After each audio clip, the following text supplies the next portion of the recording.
What's going on, guys? Welcome back to the channel. Welcome back to another video.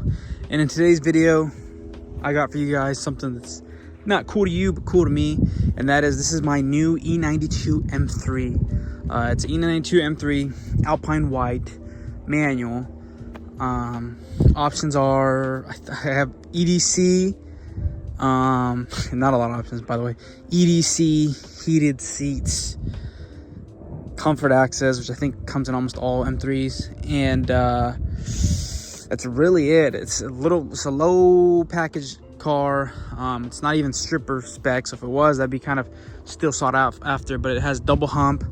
I got the regular leather interior, no speed cloth, EDC, like I said, and no M audio, no rear sunshade, no no competition package, and no I think that's it for the options. But even though it's shorter on options, I still love the car. I think it's a good spec for what I got. And yeah, I'm really excited to show you guys what it is and what I got here. But so yeah, this is my E92 M3 6-speed manual, 130,000 miles. I'll show you guys a picture. I'll put a picture in here what it looked like when I got it. It was not this quote-unquote clean. I've done a couple things. I could put a carbon fiber front lip. Obviously the competition OEM competition wheels, I put those on.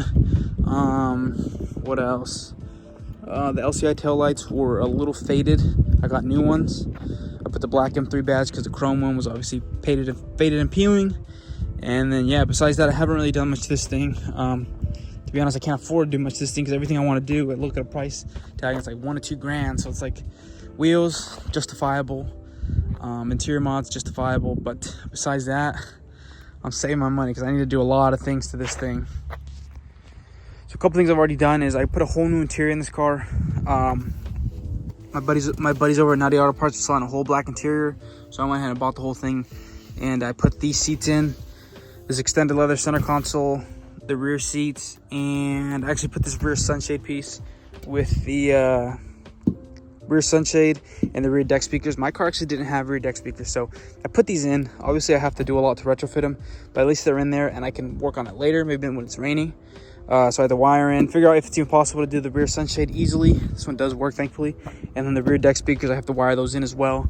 But I'm gonna do an upgrade to like a Logic 7 system. This has like a hi-fi system, so it's kind of not the best, but not the worst. So yeah, obviously as you can see, some cosmetics I need to do. Center console trim. It had like a magnetic thing. I pulled it off, ripped it off, and a shifter. I want to do the F10M5, you know, the pretty common mod where you do the F10M5 ZCP style shifter with illuminating gear selector, and then probably some cooler carbon bits. I'm not too sure. I like the OEM look. I mean, it's white, so since it's a white car, white on black, it's already kind of, I think I get approval from like people who just enjoy these cars stock, and I don't want to make it too crazy because I just don't want to rice it out. So as it's sitting, I'm very happy with it. Obviously I need exhaust, I need wheels. I haven't done my rod bearings yet, don't judge me. I know I'm a mechanic, but I'm saving up for that. I got the oil pan. I got a new oil pan. See, the drain plug on this oil pan is actually stripped. Found that out when I took it to the dealership to do the first oil change. Again, don't judge me for taking it to the dealership. They have that new oil package where it's $200, 3 years unlimited oil changes. Second little mod I've done, or a couple little things I've done, is M audio speaker covers. Those are painted, nothing special there. I got new floor mats. I actually need to vacuum them out because they're looking a little crusty. And then a new steering wheel. Not new, used. So as you can see, the condition steering wheel is actually really nice compared to the one it had. It had peeling up top here, so it was disgusting. So you can see it has 130,000 miles. You can see some of the wear though. This here was definitely not taken care of. The previous owner was definitely throwing things in and out of the car because the back seats were all tore up. But as you can see here, these are nice and clean, but the previous ones had tears up here, and it might have just been from the sun damage, but little things like that made the car not feel as nice as it is. It obviously looks a lot better, feels a lot better, but yeah, it was definitely, I guess, in theory, most of you guys, 130,000 miles, that's high mileage to you. I guess I agree for an M car, but at the same time, I've seen these hit 200,000 miles pretty, if you do your maintenance pretty reliably. Obviously, you can't hit 200,000 miles stock rod bearings, stock injectors, things like that, but for the most part, they last pretty well. Into the engine bay, just gonna do the simple things. I got this AFE power intake. I got a notorious gasket leaking down there. or the oil cap leaking. Oil filter housing gasket, I want to do that. I want to do new tie rods, new lower control arms front and rear, rod bearings obviously, and like I said, the oil pan, the rear bolt is stripped, so if you try to tighten it without 2 washers, it won't grab, it just spins. But if you put a second washer, it grabs. Not sure what the magic there is, but it's not leaking. Obviously it doesn't make me that comfortable, so I'm definitely going to go ahead and replace that. So yeah, that's it. That's my E92 M3. Let me know if you guys like the black 359Ms. These are OEM wheels. I found them locally for like 650 bucks, but one front right was damaged, so I had to go buy a spare wheel, get that powder coated, and that's now on the left front. I got the Toyo Proxies, just like the all-weather tires that came with the car. My main thing is I really want to get those rod bearings done so I can justifiably get an exhaust. I don't know what kind of exhaust I'm gonna get. For YouTube purposes, I'm tempted to get a Chinesium exhaust, see what that's like.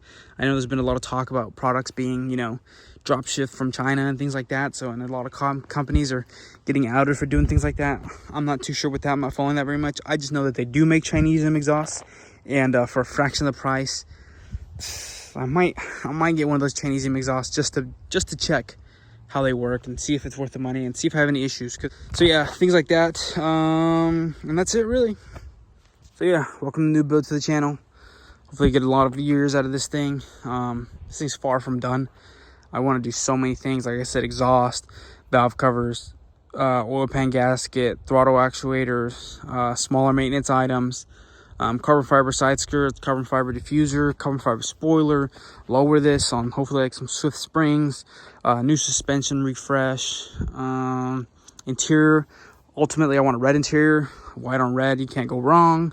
I would even want to do the carbon roof if I can find the one cheap enough locally. I'll pay that to do that. I don't think I'll ever supercharge this just because that's not what this car is. You know what I mean? This is, you're hauling down the road, turning left and right, no problem.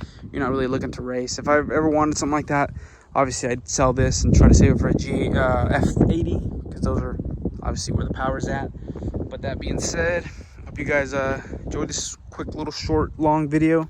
I know I blabble too much, but hope you guys are excited for this build as much as I am. I know it's not gonna be much of a build because it's not a rebuild or a you know, saving a build. It's just gonna be building the car, but hopefully I'll learn a lot of things, show you guys what I learned. We'll be able to keep this M3 on the road, get it refreshed, get it done right, so that way even if I end up selling it in a few years, the next owner can keep this little piece of European history and keep ripping it down the road. That being said, thanks for watching. I'll see you guys in the next one.